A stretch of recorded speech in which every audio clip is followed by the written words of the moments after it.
This positions board game is something I've used with my younger ESL EFL learners, and I found it's helped make language practice feel less like a drill and more like play. When you crack the box open, it's immediately obvious that it's simple. No complicated rules or pieces, but that simplicity is exactly why it works well with kids and older beginners too. I like how the game naturally gets students talking about location and spatial language, words like, above, below, next to, in between, etc.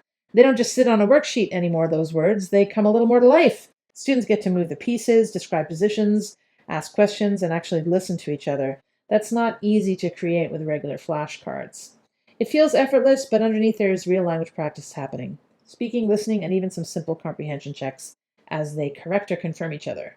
For anyone teaching positions or spatial prepositions, this game turns abstraction into something visible and interactive, which is just a nicer way to teach. It's fun and low pressure, and I recommend.